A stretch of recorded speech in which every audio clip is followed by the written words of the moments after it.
Oke, Assalamualaikum warahmatullahi wabarakatuh. Pada video kali ini kita akan sukses USBK Matematika untuk kelas 6 SD tahun 2025.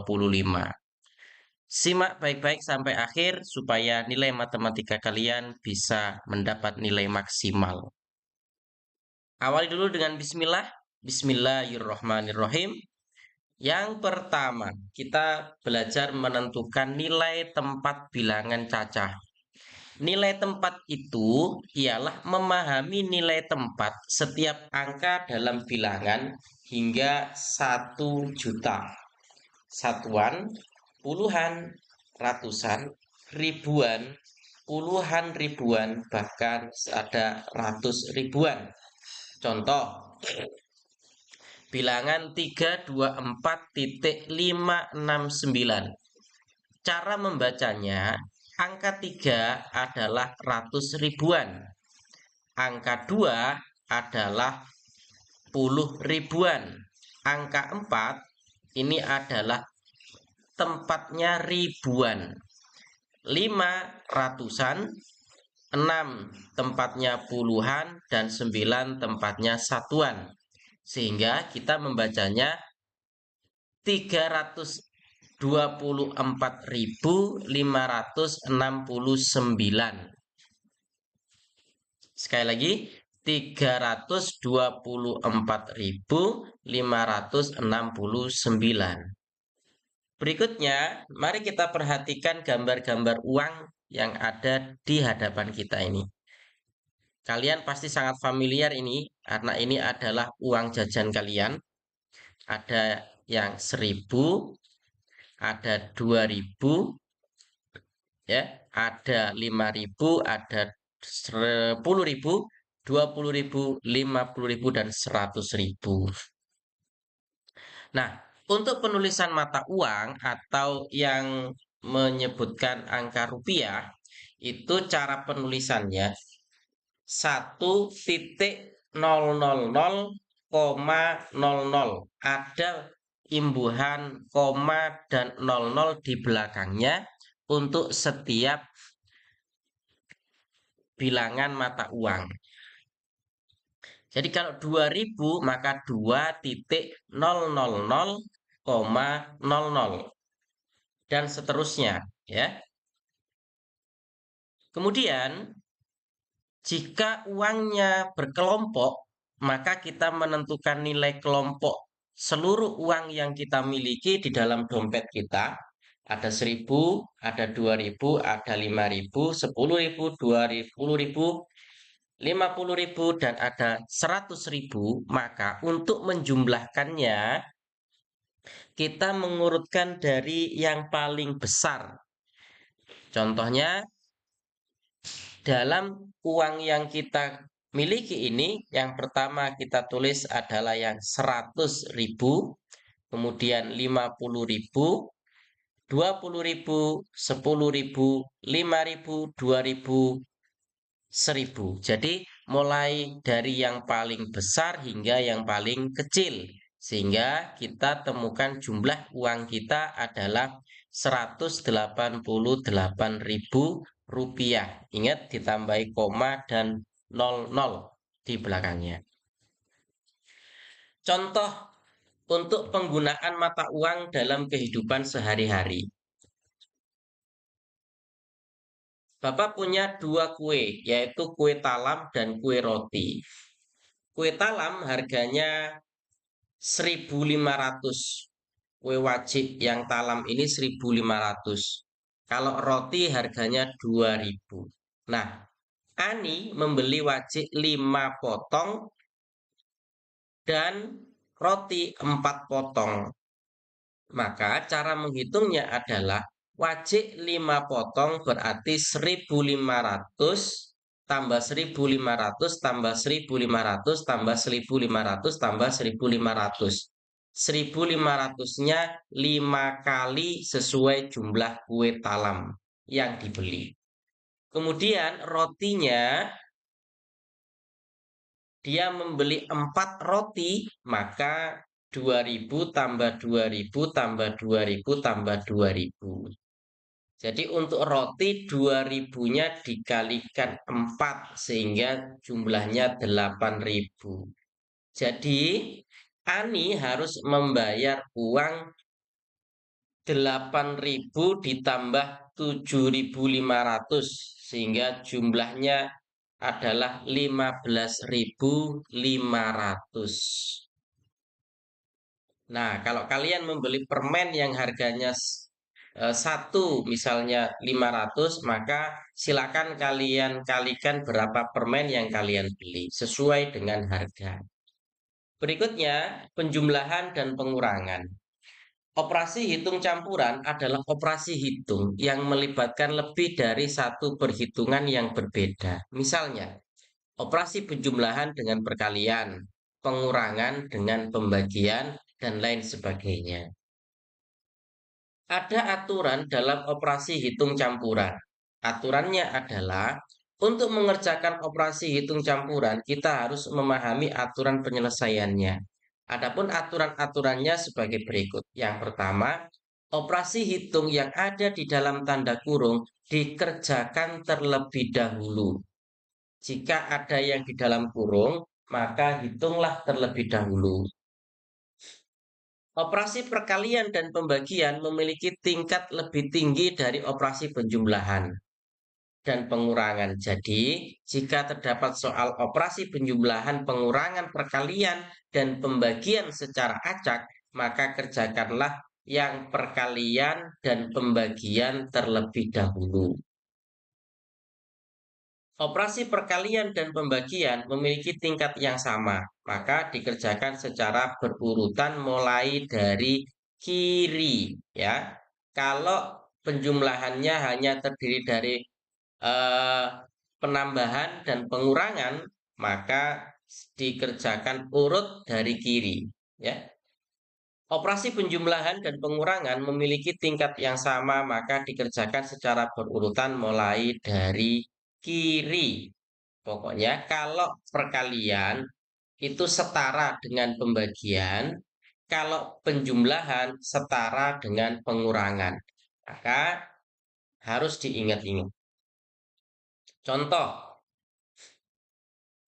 1000 ditambah 65 dikurangi 387 sama dengan, maka cara menjawabnya adalah 1000 ditambah 65 dikurangi 387 sama dengan, nah, karena penjumlahan dan pengurangan ini setara, maka aturannya dikerjakan urut dari kiri. Tidak perlu mengubah posisi, langsung saja yang 1000 ditambah 65, jawabannya sama dengan 1065 dikurangi 387. 387 ini berasal dari 387 yang atas ini turun, ya. 1065 berasal dari 1000 ditambah 65. Maka 1065 dikurangi 387 sama dengan 678. Soal nomor 2. Ada 100 ditambah 100 dikali 4 sama dengan, jawabannya adalah, ingat kata kuncinya, jika ada perkalian dan penjumlahan, maka perkalian harus diselesaikan terlebih dahulu. Maka jawabannya adalah 100 ditambah 100 dikali 4 sama dengan 100 ditambah 100 dikali 4. Hitung dulu 100 dikali 4-nya. Maka kita dapatkan sama dengan 100-nya tetap ditambah 400. 400 ini berasal dari 100 dikali 4. Sama dengan 500. Paham sampai sini? Kita lanjutkan. Sekarang kita membahas tentang KPK.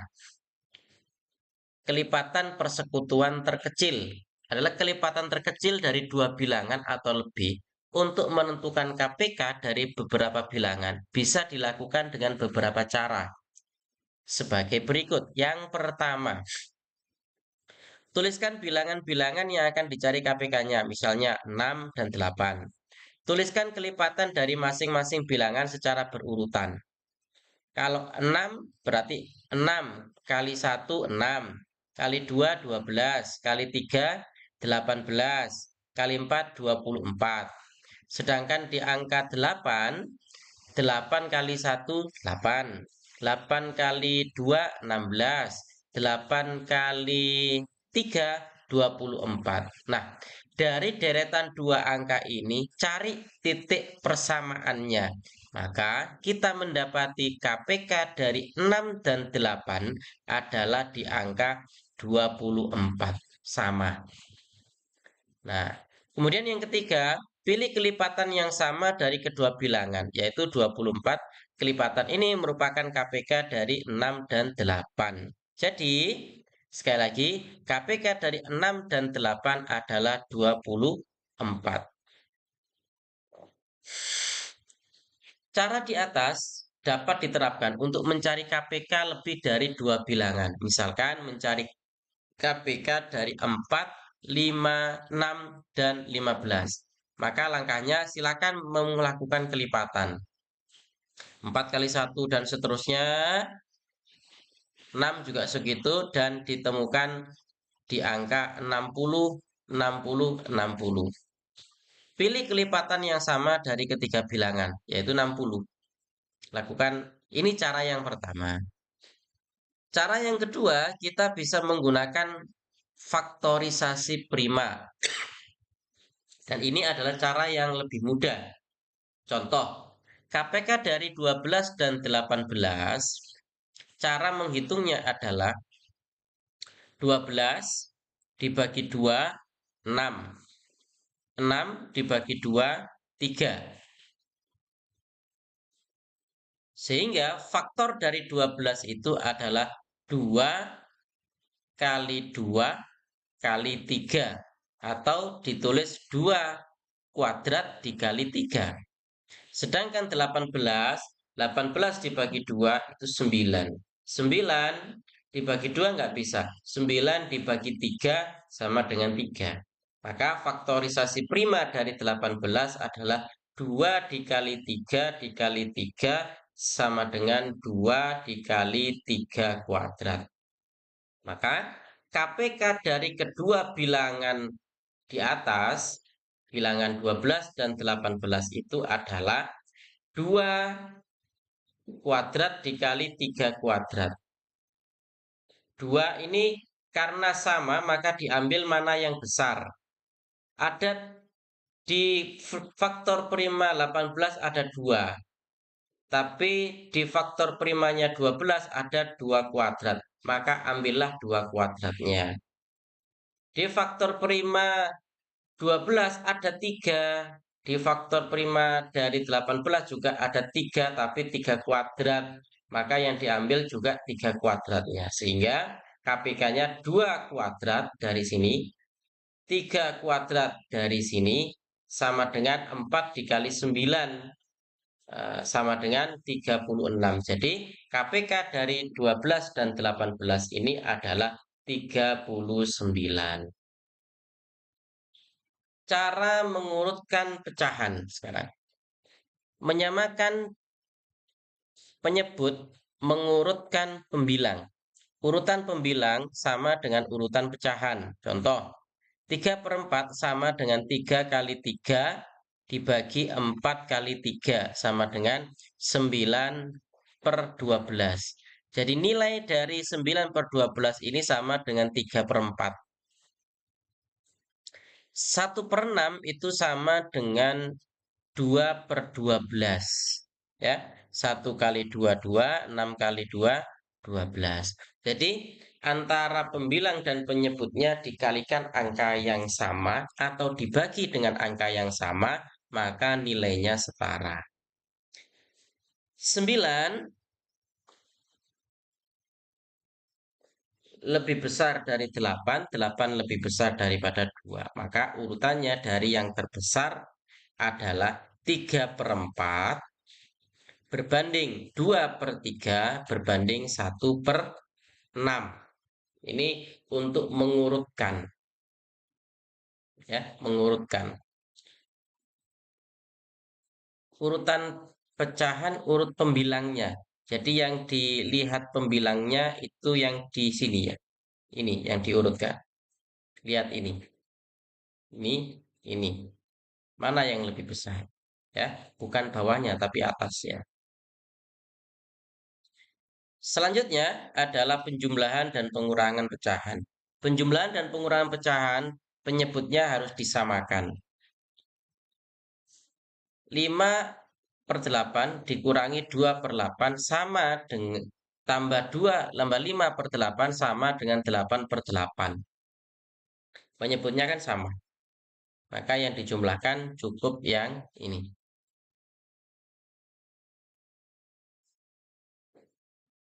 Sama dengan 1. Jika penyebut dan pembilangnya sama, maka sama dengan 1. Dalam operasi campuran pecahan, bila penyebutnya sama, maka bisa langsung dihitung pembilangnya. Ya, karena ini sama. 5 dikurangi 2, 3. 3 ditambah 5, 8. 8, 1. Selanjutnya, perkalian pecahan. Operasi hitung yang ketiga adalah perkalian. Ketika kita ingin melakukan operasi perkalian pada 2 atau lebih pecahan, caranya mudah. Teman-teman, kita hanya perlu mengalihkan pembilangnya dan mengalihkan penyebutnya atau dikalikan silang. A per B dikali C per D sama dengan A kali C, B dikali D. Nah, seperti ini. B dikali D. Langsung saja. Kalau pembagian, maka dibalik. Contohnya seperti ini. 2 dikali 4/3. Penyelesaiannya, karena contoh soal di atas merupakan perkalian antara pecahan campuran dengan pecahan biasa, langkah pertama yang harus kita lakukan adalah mengubah pecahan campuran tersebut menjadi pecahan biasa, sehingga 2/1/2 diubah ke pecahan biasa. Caranya adalah 1 kali 2 ditambah 2 kali 2 ditambah 1. 2 kali 2 ditambah 1, ya, ini dikali ini tambah ini. Atau ini kali ini tambah ini. Aturannya seperti itu. Maka ditemukanlah 5/2. Setelah itu kita bisa langsung mengoperasikan kedua pecahan tersebut sebagai berikut. 2/1/2 dikali 4/3 sama dengan 5/2 dikali 4/3 sama dengan 5 dikali 4, 2 dikali 3 sama dengan 20/6. Maka jawabannya adalah 20/6. Pembagian pecahan. Nah, ini yang tadi Bapak sebutkan. Jika pembagian pecahan, maka angkanya dibalik pecahannya. A per B dibagi C per D sama dengan A per B dikali D per C. Nah, D-nya di atas, nih C-nya di bawah. Ini asalnya. Ini pindah ke bawah, yang ini pindah ke atas. Sama dengan A dikali D, B dikali C. Model 1, membagi bersusun panjang. 4/5 ini sama dengan 5 dibagi 4. 5 dibagi 4. Sehingga 4/5 itu 5 dibagi 4. Karena nggak bisa, maka dimunculkanlah 0, di sini. 0, maka di sini ditambah dengan koma 0 juga. Maka menjadi 40 dibagi 5. 40 dibagi 5 jumlahnya 8, ada di sini. 8 dikali 5 sama dengan 40, maka sama dengan 0. Sehingga nilai dari 4/5 itu adalah 0,8. 0,8. Ya. Selanjutnya, mari perhatikan bilangan berikut. Jawaban dari urutan dari yang terkecil ke yang terbesar. Kita punya angka 17,235. 0,343, 7,826, 0,433, 17,325, dan seterusnya. Maka urutan dari yang terkecil, lihat dari yang berada di depan koma. Oke, yang terkecil adalah 0,32. Ini paling kecil. Yang berikutnya 0,34. 34 lebih besar dari 32. Sesama 0, ya. 0,43, 0,6. Kenapa ini lebih besar dari ini? Karena 6. Ini 4, ini 3, ini 3. Kemudian 7. Nah, ada satu angka di belakang, di depan koma. 7,28. Ini lebih kecil. Yang lebih besar 7,82. 7-nya sama, tapi 82 dengan 28 kan lebih besar 82. Sama dengan 17,235 dan 17,325. Yang lebih besar adalah 17,325. Oke, semoga kalian bisa memahami. Ya, perhatikan baik-baik angkanya, urutannya. Berikutnya, kalimat matematika adalah kalimat yang mendukung pernyataan matematis dan menggunakan lambang matematika. Contoh, 1 tambah 3 sama dengan 4. Nah, ini namanya pernyataan. Sedangkan jika ditulis N ditambah 10 sama dengan 12, ini bukan pernyataan. Contoh pernyataan adalah 3 kali 7 sama dengan 12. Ini betul. 2 tambah 8 sama dengan 12. Salah. Ini pernyataan. Sementara yang ini hanyalah kalimat yang terbuka. 5 kali N sama dengan 20. Ini bisa kali 4, bisa dengan yang lain, ya. N ditambah 10 sama dengan 100. N-nya berapa? Nah, ini namanya kalimat terbuka. Oke, 22 menit kalian belajar dulu tahap pertama. Kita lanjutkan di tahap yang berikutnya.